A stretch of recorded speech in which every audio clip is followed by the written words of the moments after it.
Assalamualaikum warahmatullahi wabarakatuh. Selamat pagi dan salam sejahtera untuk kita semua.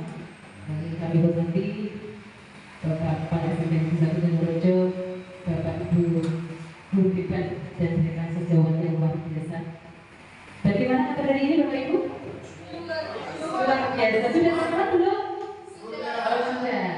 Barangkali kalau belum sarapan silakan di depan ada snacknya sambil bisa dimakan, tidak apa-apa. Kita santai saja karena ini tidak merupakan pembelajaran yang tidak apa-apa. Saya tugas ya Bapak Ibu. Baik Bapak Ibu, mohon izin pada kesempatan kali ini mengundang panjenengan semua dan terima kasih untuk waktu yang sudah diluangkan pada kesempatan ini. Harapan saya yaitu pertama berbagi praktek baik. Semoga dalam kegiatan ini kita dapat mendapatkan ilmu, berbagi ilmu bermanfaat dan nantinya bisa diterapkan kepada putra putri kita semua. Baik Bapak Ibu, kemarin saya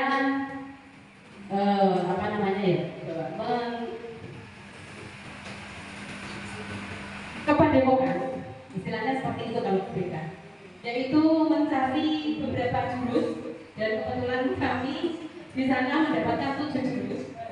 Salah satunya nanti yang akan kita bahas yaitu jurus 1, yaitu kenali potensi. Sudah tahu Bapak Ibu apa kenali potensi? Belum ya? Baik, nanti kita akan bahas dari 7 jurus BK hebat. Yang pertama yaitu kenali potensi, kemudian kelola emosi, tumbuhkan resiliensi, yang keempat jaga konsistensi, yang kelima jalin koneksi, keenam bangun kolaborasi dan menata situasi. Ada jinglenya, kita sebelum melaksanakan kegiatan supaya tambah bersemangat, kita bisa berdiri. 7 jurus BK hebat, nanti sambil kita hebat menonton berdiri semuanya.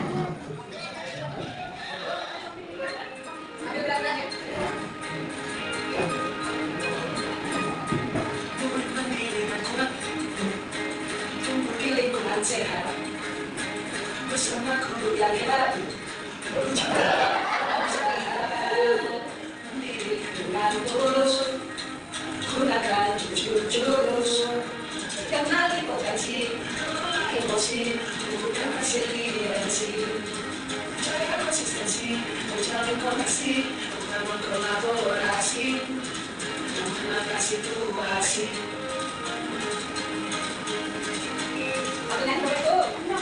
Ada tanda ya?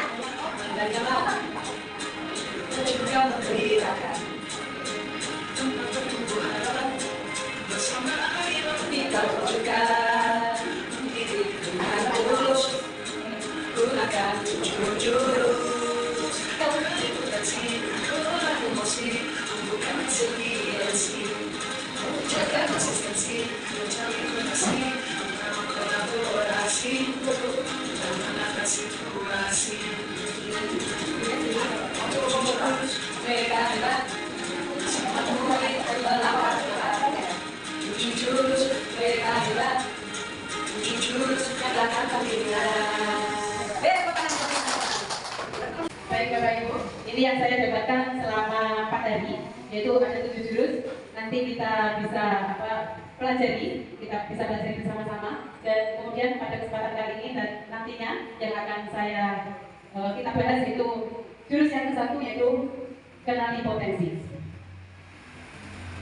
Baik Bapak Ibu, kemarin hari Sabtu kemarin saya sudah melaksanakan implementasi dari 7 jurus ini, termasuk yang pertama yaitu kenali potensi. Sudah saya implementasikan kepada peserta didik kita, yaitu kelas 8C. Di sana anak-anak juga sangat antusias dalam mengikuti layanan tersebut. Ini nanti saya akan kirim link ya Bapak Ibu sebelum panjenengan mengetahui gaya belajar peserta didiknya. Alangkah baiknya kita mengetahui dulu gaya belajar kita. Dan ini sementara saya kirim di grup ya Bapak Ibu. Tadi buka berita ini.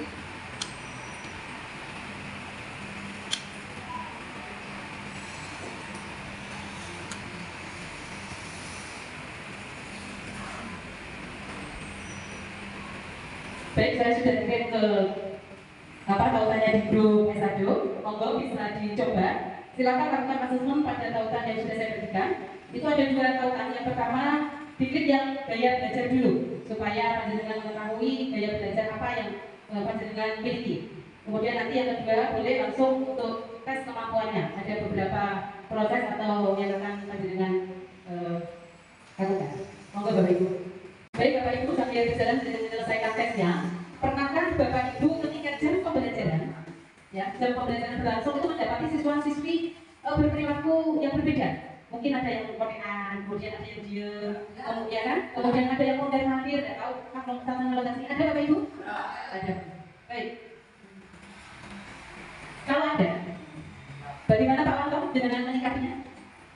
Ya saya menyebut dengan ucapan, nah kenapa kamu kayak saya melakukan program itu, terus saya akan terusnya ikuti kalau terus kami mulai langsung bergerak buat saya. Berpikirkah Bapak Ibu pernah berpikir tidak Bapak Ibu ketika dalam kelas itu ada macam-macam gaya belajar? Ya, salah satunya itu Bapak Ibu.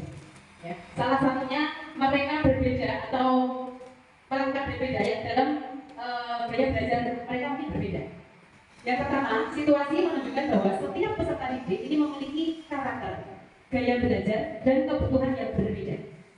Ada yang belajar lebih baik dengan interaksi, ada yang butuh bergerak, kemudian akan terfokus, dan ada pula yang nyaman belajar dengan cara mendengarkan dan mengamati.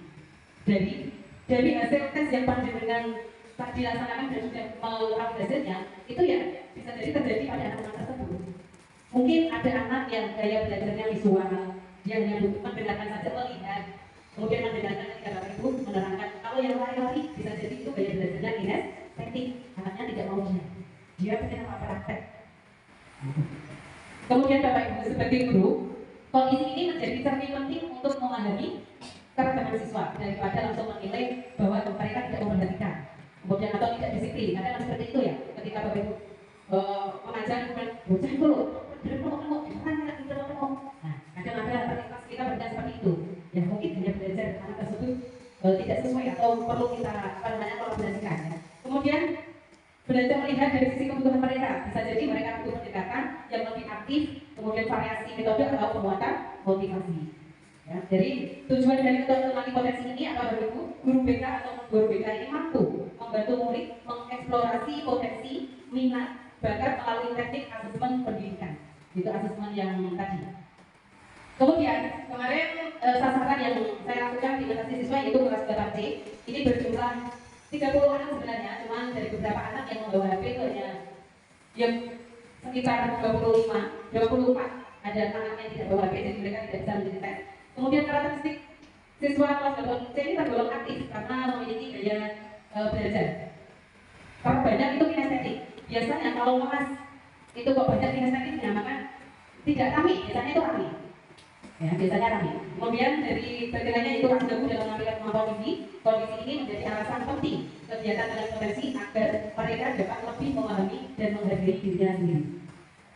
Kemudian pada proses pelaksanaan ini pembelajaran atau layanan saya menggunakan ARKA Bapak Ibu. ARKA itu apa? Itu yang pertama aktivitas, ya aktivitas yang tadi panjenengan lakukan dengan saya suruh untuk asesmen, itu termasuk di aktivitas. Ya kegiatan ini dimulai dengan SPG dulu, meskipun ada SPG tapi kita sudah gerak-gerak. Tadi bergerak menyanyikan jingle lagu 7 jurus BK Ibat, itu sudah termasuk melakukan aktivitas ya. Kemudian refleksi tadi Pak Wanto sudah saya tanya, terus pernahkah Bapak Ibu menjumpai ini ketika dalam pembelajaran berarti jadi itu sudah dalam refleksi Bapak Ibu. Kemudian pada siswa refleksinya saya tanya apa yang kalian dapat dari hasil asesmen yang kalian lakukan. Anak menjawab dengan antusias, kemudian ada yang gaya belajarnya visual, kinestetik, dan yang sudah saya sampaikan bahwa di kelas 8C kebanyakan kinestetik.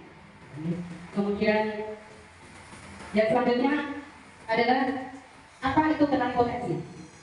Kenali potensi ini merupakan jurus pertama dari 7 jurus BK yang menekankan pentingnya membantu peserta didik mengenali kekuatan, kelebihan gaya belajar, serta kecerdasan masuk yang mereka miliki.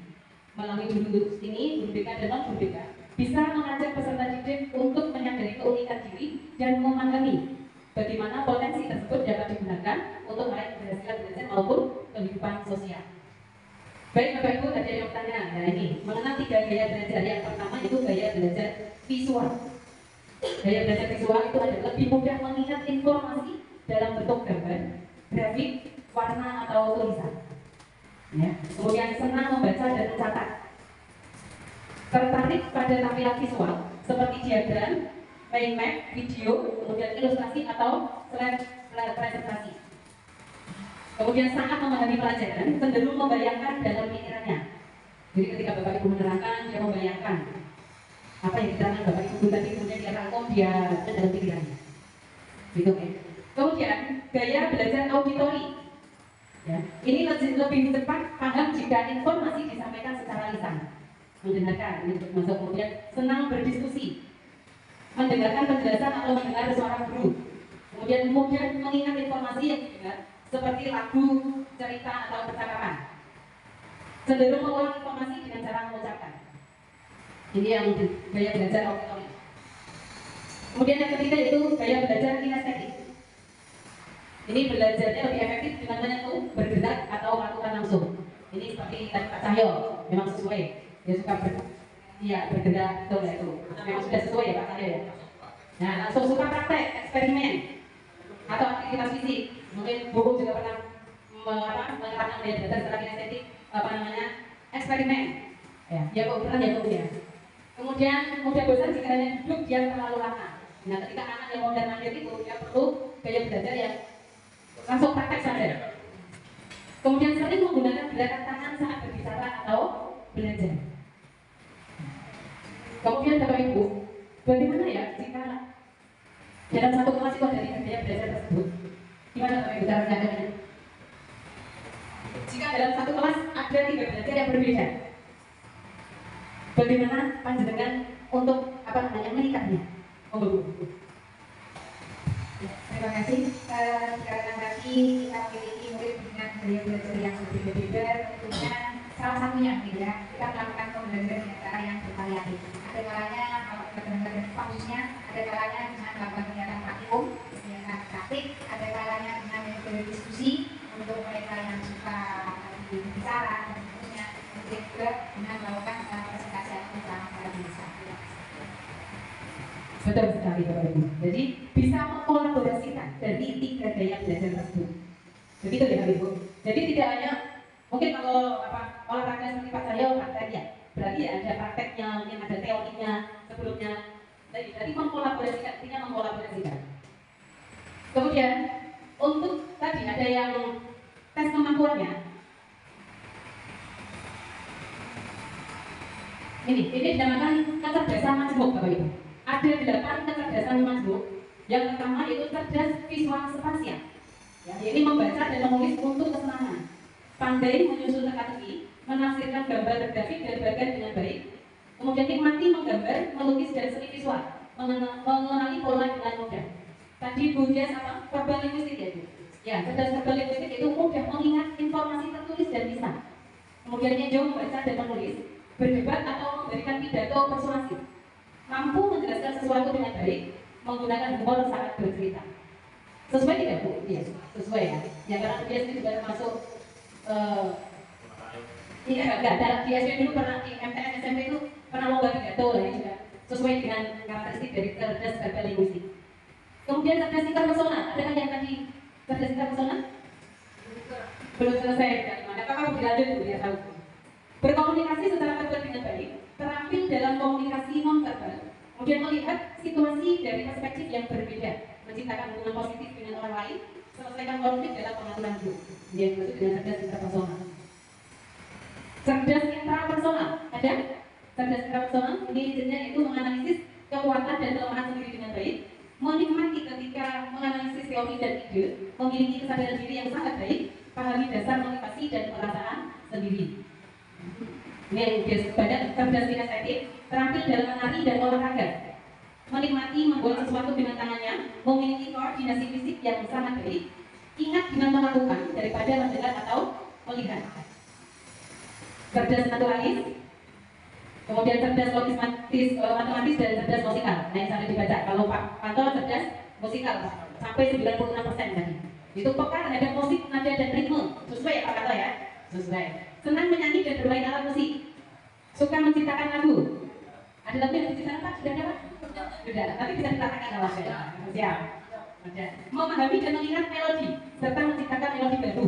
Mampu menghargai dan menikmati sebagai jenis musik, kemudian mampu mengikuti dan menciptakan pola ritmis dalam musik. Ya. Ini dari apa? Delapan kecerdasan majemuk disesuaikan dengan pandangan semua sesuai apa tidak. Makanya tadi waktu asesmen silakan diisi disesuaikan dengan pandangan karena dijawab dengan cara sungguh-sungguh. Oke Bapak Ibu. Kemudian kita kembali lagi. Tadi sudah mengenal 3 gaya belajar ya. Apa saja Bapak? Bapak Ibu belajar visual, auditory, kemudian sinestesi.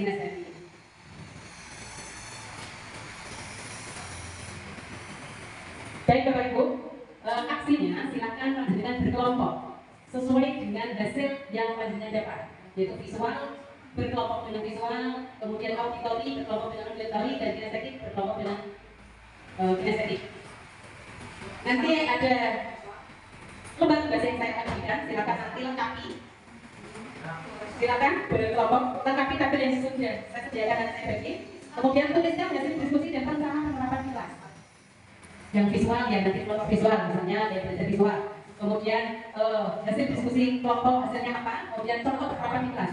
Ketika pembelajaran apa yang seharusnya panjenengan terapkan.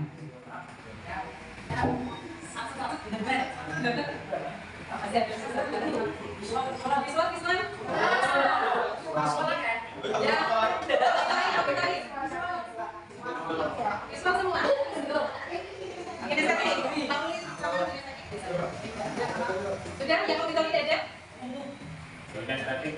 Ini tadi sama.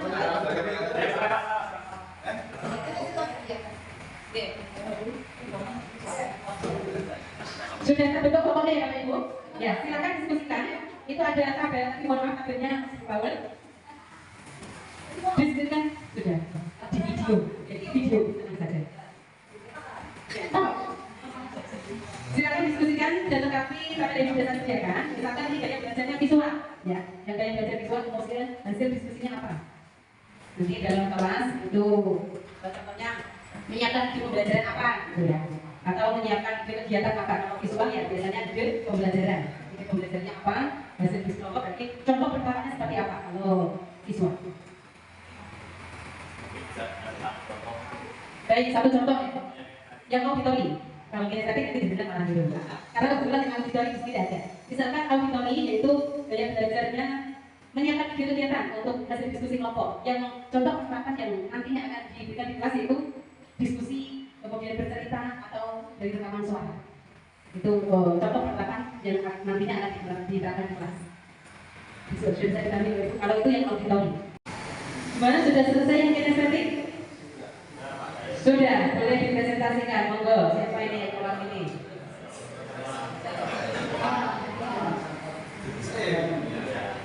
Dia cita-cita bayi nanti itu. Bisa.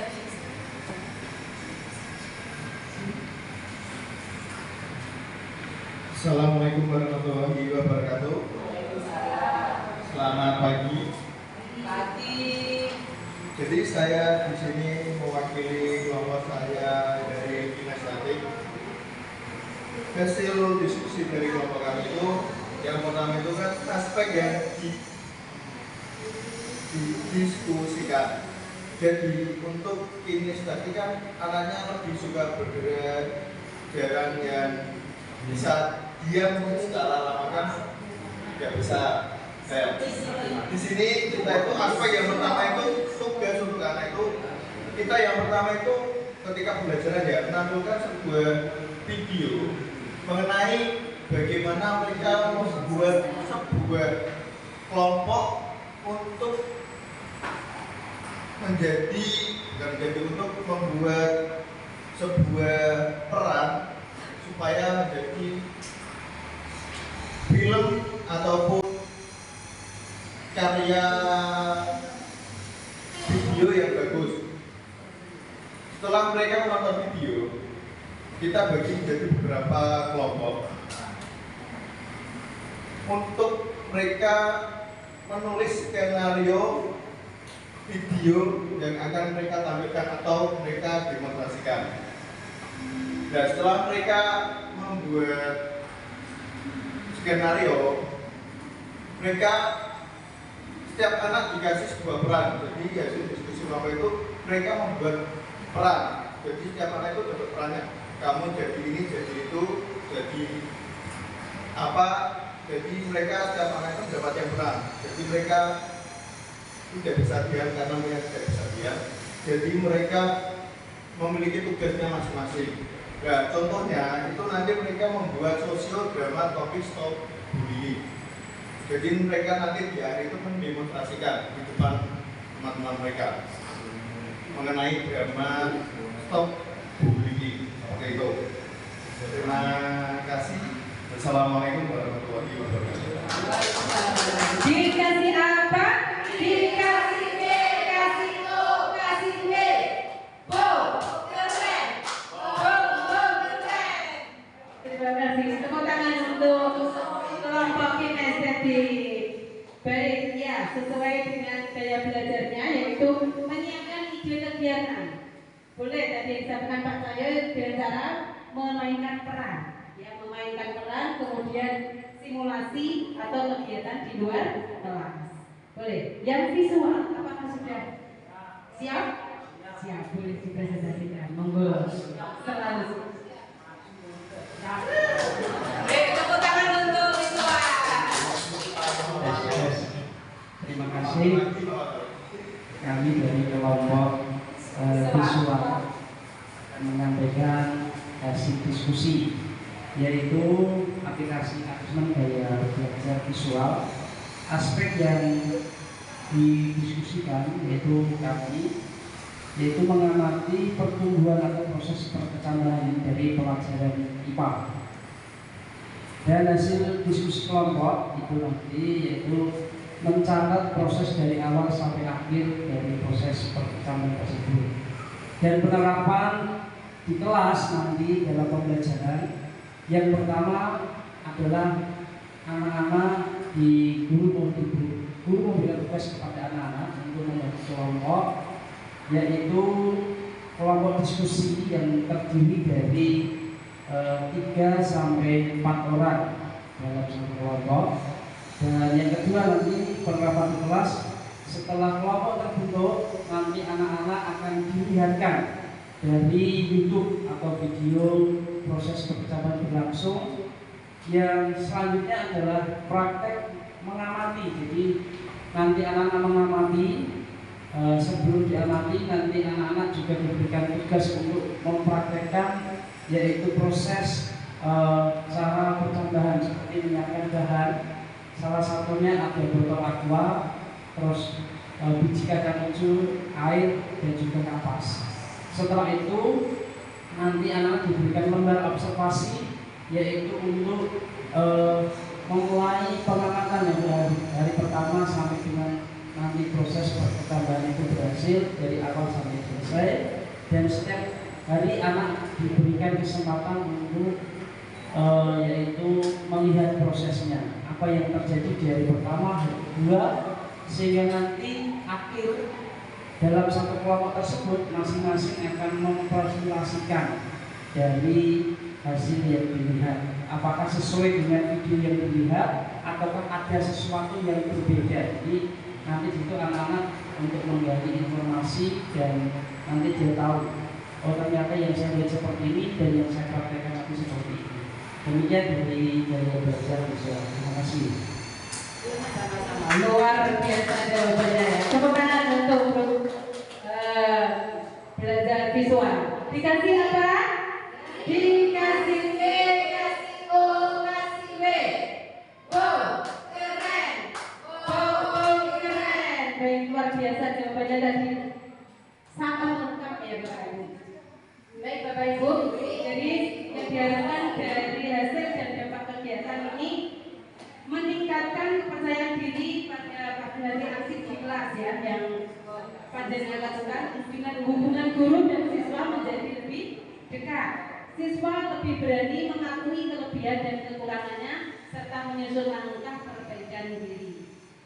Kemudian jadi dari kesimpulannya yang praktek di kelas 8C baik di sini atau di kelas C, yaitu pendekatan ARKA ini membuktikan bahwa ketika siswa diberi kesempatan untuk mengenali dan mencintai dirinya sendiri, mereka belajar dengan lebih bermakna, percaya diri, dan siap menghadapi tantangan. Kemudian pendekatan ARKA bukan hanya metode, tetapi cara berpikir dan menuntut guru menjadi fasilitator tumbuhnya potensi dan resiliensi. Baik Bapak Ibu, ini sudah selesai untuk jurus yang pertama, yaitu kenali potensi. Kita lanjut jurus yang kedua. Ada dua jurus yang jurus ketiga. Ini disingkat-singkat saja ya Bapak Ibu biar cepat.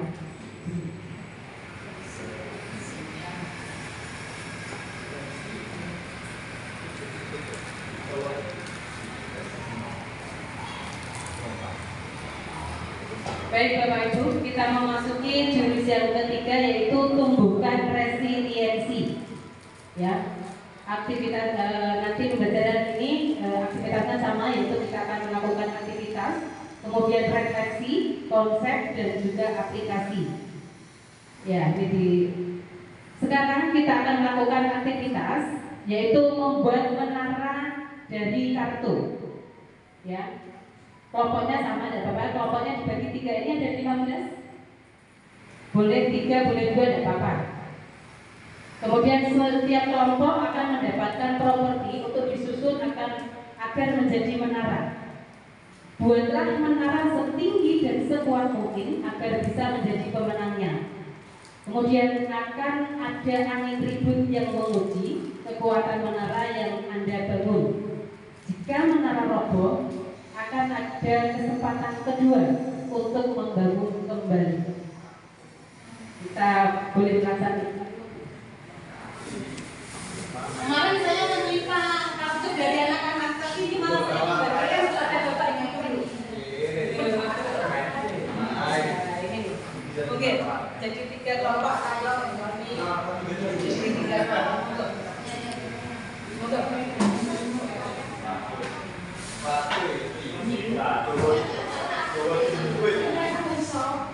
Bantuannya ada 1. Barangkali nanti bisa. Sini ya. Ayo monggo. 1 saja Pak. 1.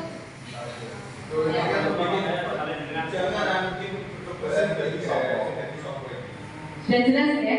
Jadi buatlah menara setinggi dan sekuat mungkin agar bisa menjadi pemenangnya. Akan ada angin ribut yang menguji kekuatan menara yang Anda bangun. Somasinya saya sengaja. Ya.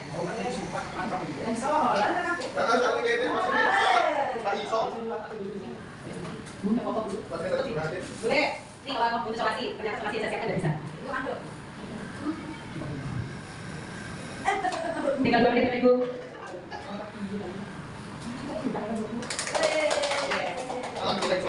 Kelompok 3 sudah selesai bisa.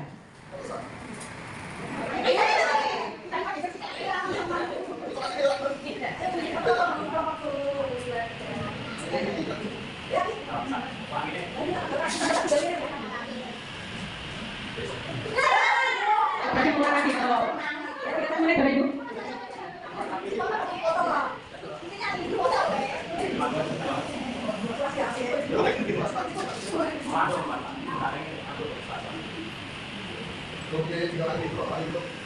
Waktu sudah selesai, silakan tangannya ke atas semua.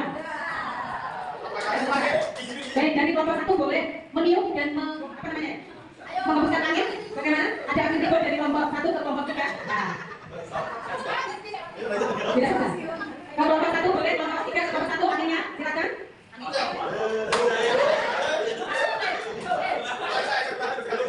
Baik, Bapak Ibu, benar ya?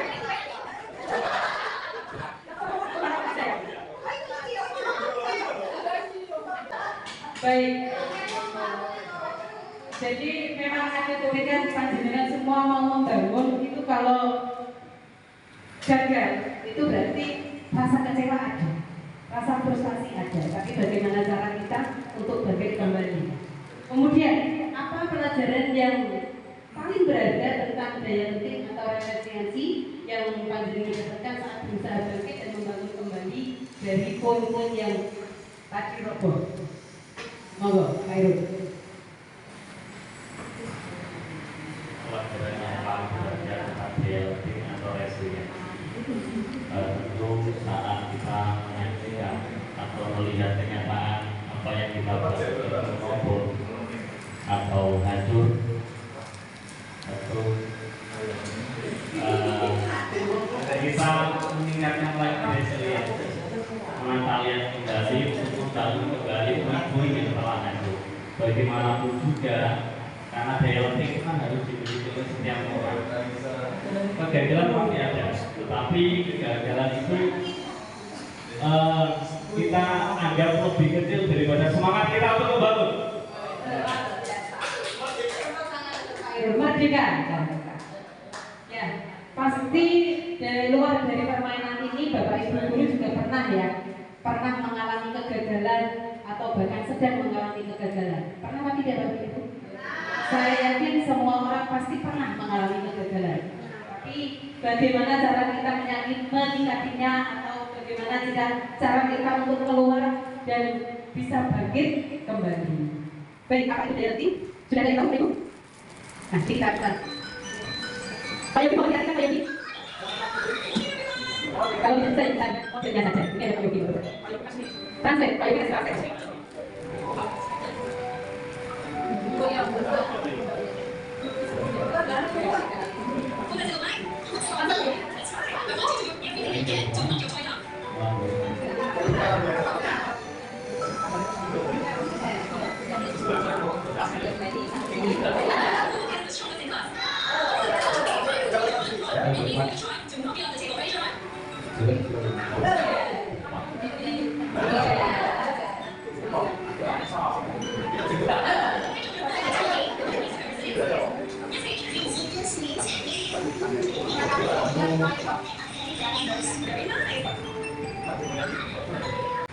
Baik Bapak Ibu, setelah panjenengan semua melihat video tersebut, apa pendapat panjenengan?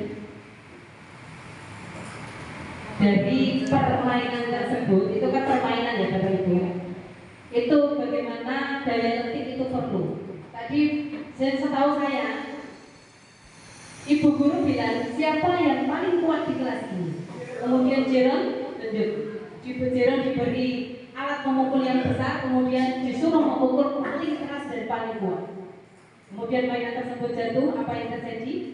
Mainan itu bisa kembali berdiri lagi. Nah, itulah yang dinamakan dengan daya lenting.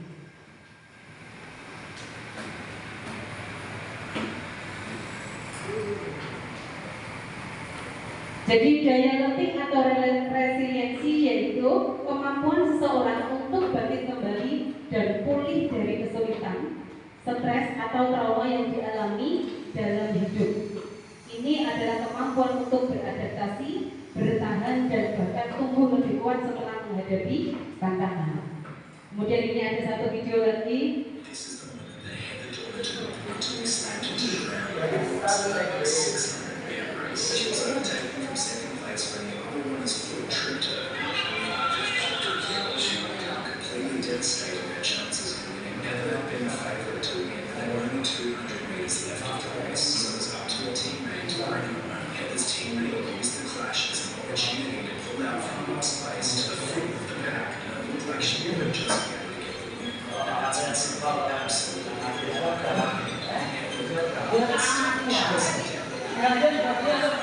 Pak Mano juga belajar mengamati itu.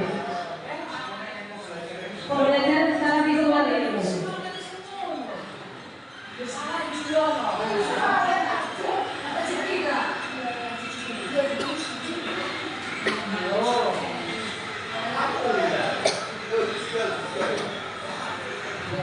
Ya. Dalam video tersebut bahwa ada seorang pelari di mana awalnya dia terjatuh, tetapi ketika dia mampu bangkit kembali dan berusaha, akhirnya menjadi pemenangan. Baik, mengapa daya lentik ini makin penting? Banyak kasus yang ada di media sosial, bahkan di kasus yang lain, bahwa sering diejek tak punya ayah, anak SD di Banyuwangi tewas gantung diri. Coba, mengapa dia berpikir mungkin daya lentik sangat rendah ya, karena Bapak Ibu? Karena baru anak SD sudah mempunyai pikiran untuk bunuh diri. Ini kemudian tak tahan dibully sebagai anak yatim, siswa di SD juga bunuh diri.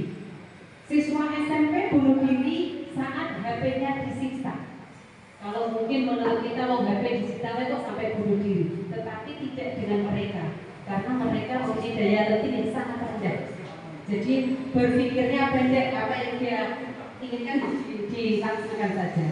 Kemudian pada proses belajar dan tumbuh, anak-anak akan menghadapi berbagai tantangan, gagal menyelesaikan tugas dan kalah dalam permainan atau mendapat hasil yang tidak sesuai harapan.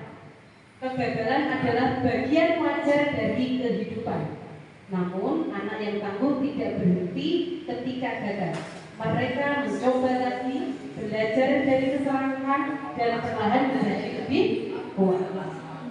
Dari self resiliency, yaitu ketahanan diri.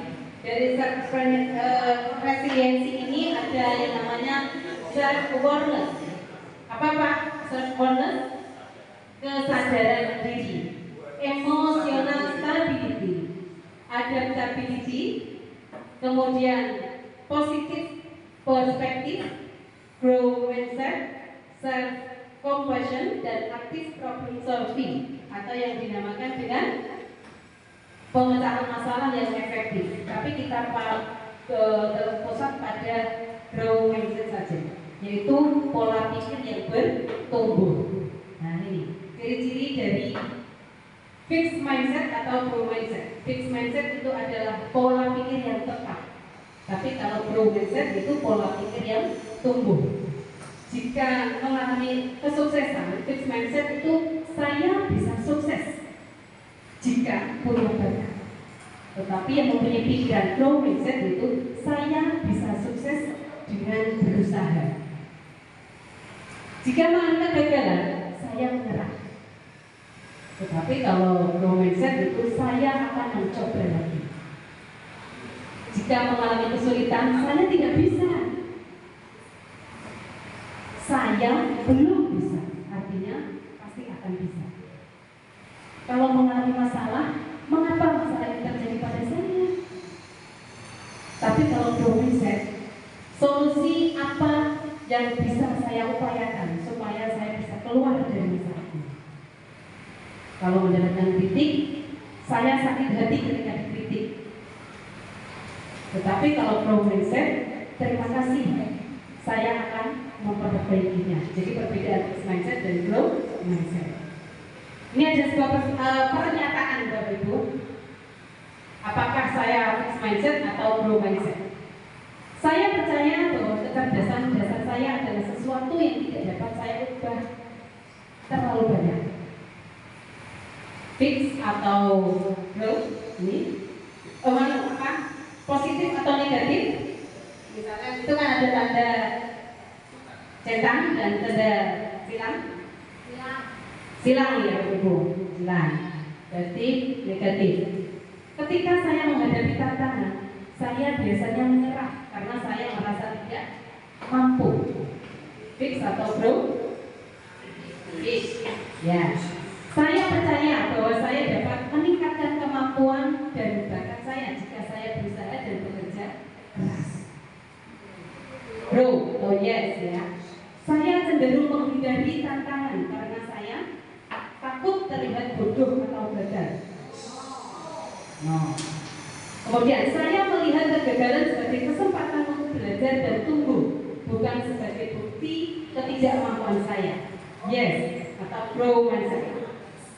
Usaha dan kerja keras adalah kunci untuk mencapai kesuksesan dan mengembangkan kemampuan saya. Yes or no? Yes. Kemudian bakat alami adalah faktor terpenting dalam mencapai kesuksesan.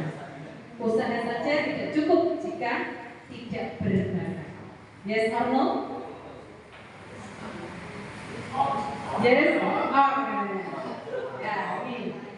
Ya, berarti ini jawabannya Bapak Ibu. Ini sudah sesuai dengan jawaban panjenengan semua. Baik, pujian menghancurkan resiliensi. Ketika putra-putri panjenengan menjadi juara itu jangan pujian semata yang didapatkan, tapi prosesnya yang perlu kalian puji. Kamu hebat, nah itu akan menjadi anak yang besar atau membanggakan, tapi prosesnya, ya, dengan usaha kamu sampai saat ini kamu memang luar biasa. Jadi prosesnya yang perlu panjenengan puji, bukan hasilnya. Membangun budaya ordinary magic dalam konteks pendidikan, penerapan ordinary magic ini berarti fokus pada pembangunan dan pemeliharaan faktor-faktor pelindung yang mendukung resiliensi murid melalui praktek-praktek sehari-hari yang terintegrasi dalam lingkungan sekolah. Ya, ini kita membantu murid menerima dan bangkit dari kegagalan. Jadi yang harus dipakai itu empati, validasi perasaan, ditambah 2 pengakuan usaha atau potensi, yang ketiga reframing atau perspektif positif, yaitu yang keempat penegasan nilai diri di luar hasil, yang kelima tawaran dukungan atau harapan ke depan. Pada situasi ini, misalkan tim sepak bola dari S1 mengalami kegagalan masuk final, padahal peluangnya sangat besar.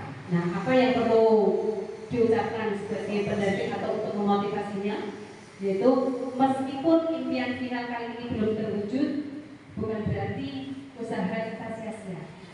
Usaha yang ditampilkan pada pertandingan tadi menunjukkan kamu memiliki semangat dan ketekunan yang luar biasa. Mari kita jadikan ini sebagai bahan bakar untuk evaluasi, belajar dan setiap pertandingan dan kembali lebih kuat di musim depan. Kepala tegak tim, nah ini untuk menguatkan motivasi berikutnya. Dan ini juga ada yang apresiasi dengan cara bergerak, yaitu apresiasi, koreksi dan apresiasi.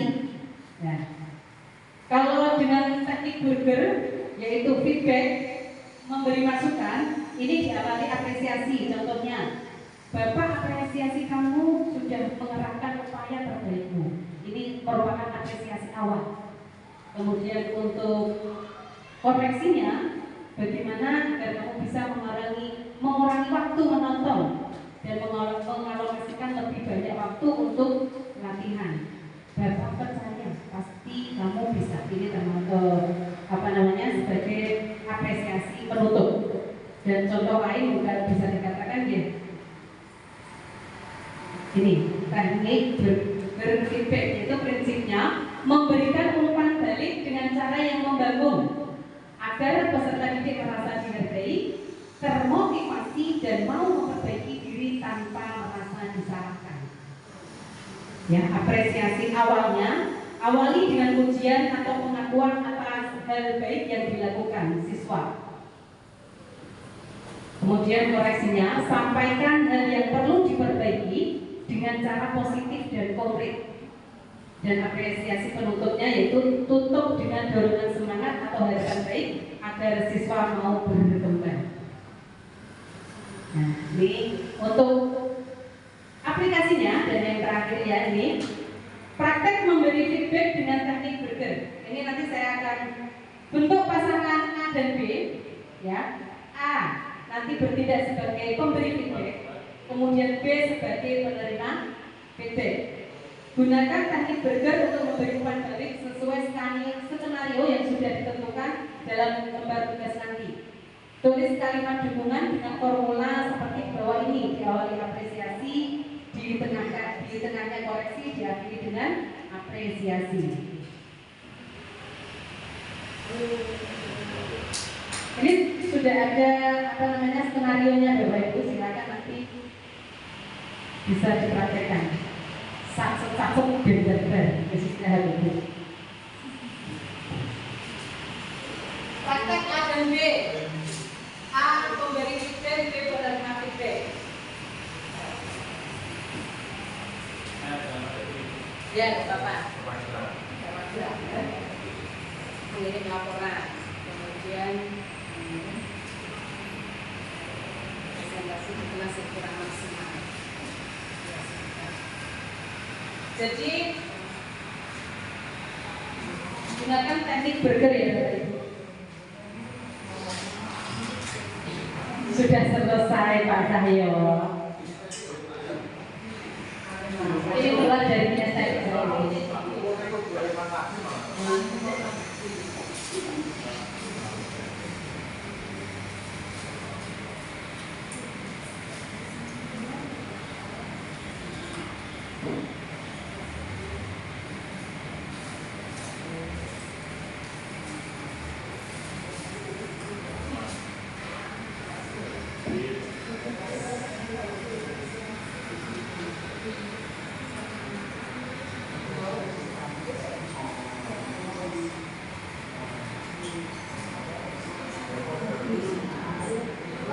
Bisa dilihat di layar dengan pakai struktur seperti ini.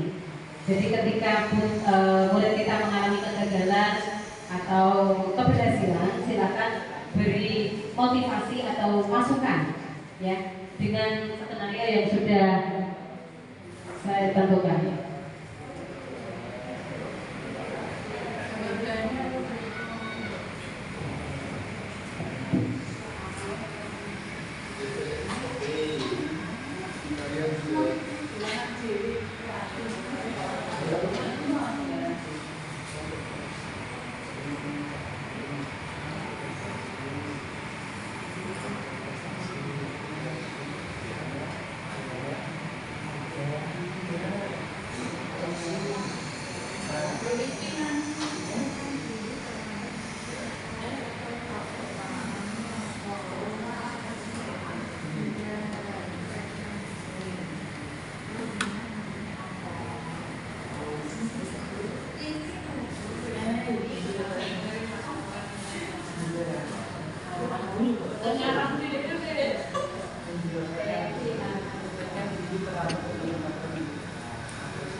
Sudah selesai Bapak Ibu? Nah, sudah? Ya, mau.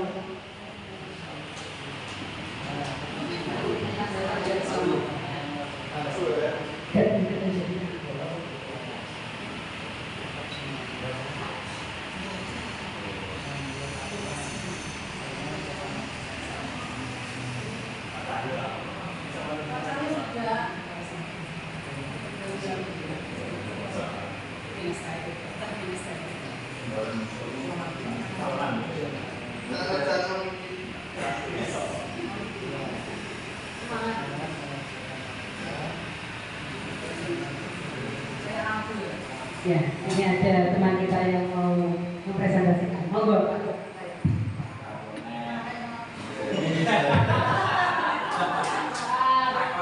Jangan lupa dan dikasih apa sejelas biar semangat.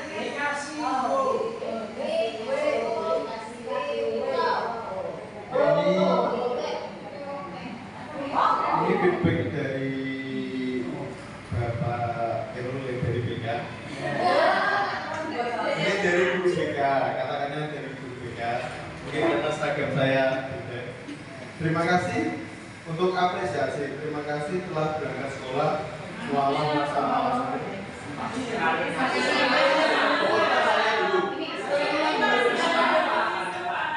Oh gini, untuk kasusnya itu ada anak yang malas berangkat sekolah.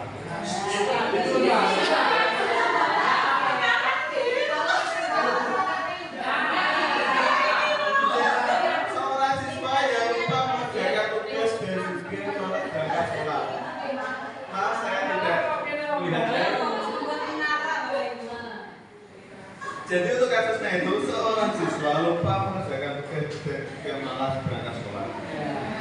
Apresiasinya, terima kasih telah berangkat sekolah melawan rasa malasmu. Koreksinya, besok atau lain kali kalau ada tugas tolong diingat-ingat atau tanya kepada rekan kamu. Penutup atau apresiasi, Bapak percaya kamu ke depannya dapat lebih disiplin mengerjakan tugas kamu.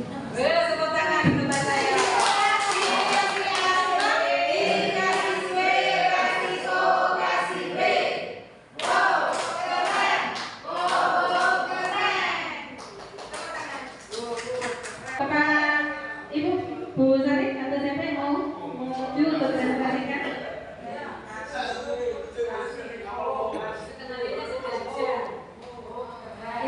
Terima kasih, kami dari kelompok PAI atau kelompok di balik IPA.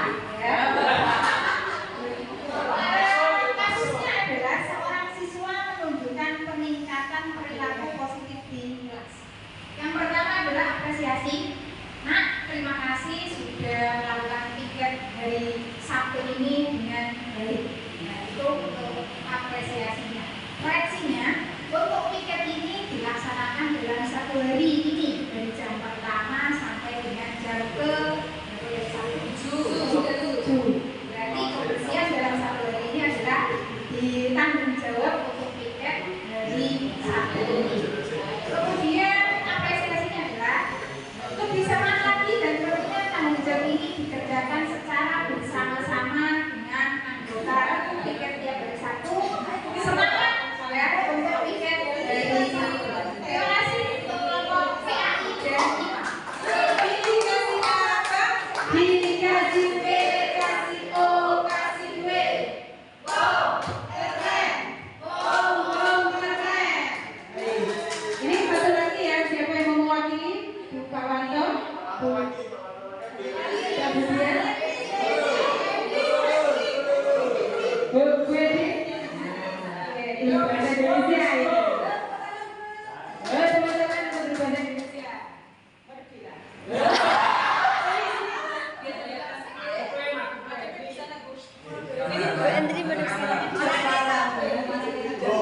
Terima kasih atas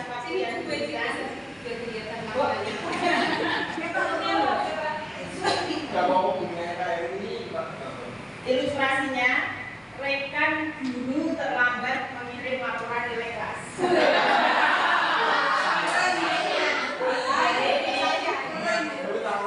Ini biasanya terjadi pada bahasa Inggris. Berarti sesuai kenyataan ya ini ya. Kalau bahasa Inggris ada.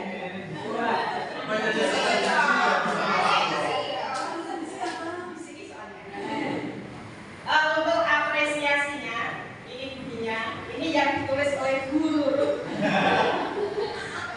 Bunyinya begini. Terima kasih sudah mengirim laporan nilai kelas meski terlambat. Lebih baik terlambat dari takdir. Kemudian koreksi.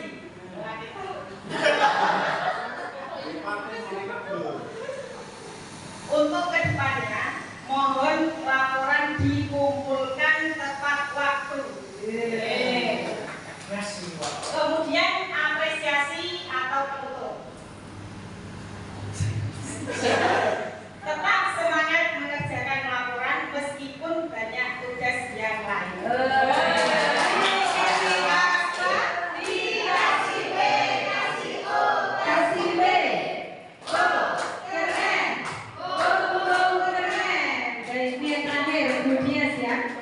Nanti sudah disuruh maju kasihan, tidak mengerjakan serius. Monggo kasihan.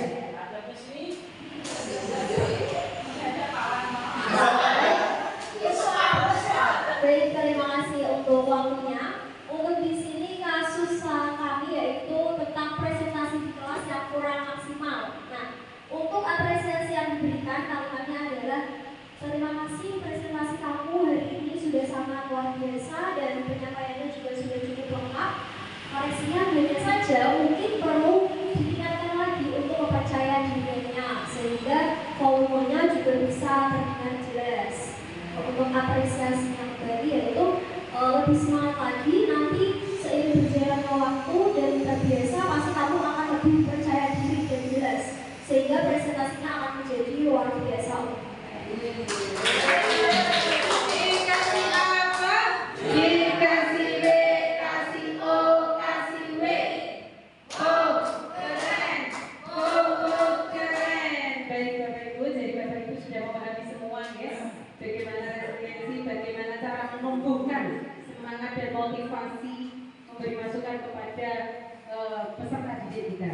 Baik, dari kesimpulan pembelajaran atau yang kali ini itu orang yang memiliki resiliensi tidak hanya mampu bertahan dalam situasi sulit, akan tetapi juga bisa belajar, beradaptasi, dan menjadi lebih kuat setelah melewatinya.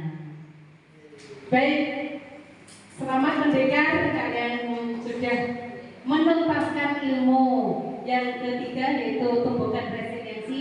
Semoga yang panjenengan dapat bisa diaplikasikan atau bisa diimplementasikan kepada peserta didik kita. Pendidikan itu ada singkatannya, pendidikan karakter. Gitu, gitu. Terima kasih atas waktunya dan terima kasih atas semangat luar biasa Bapak Ibu semua. Tepuk tangan.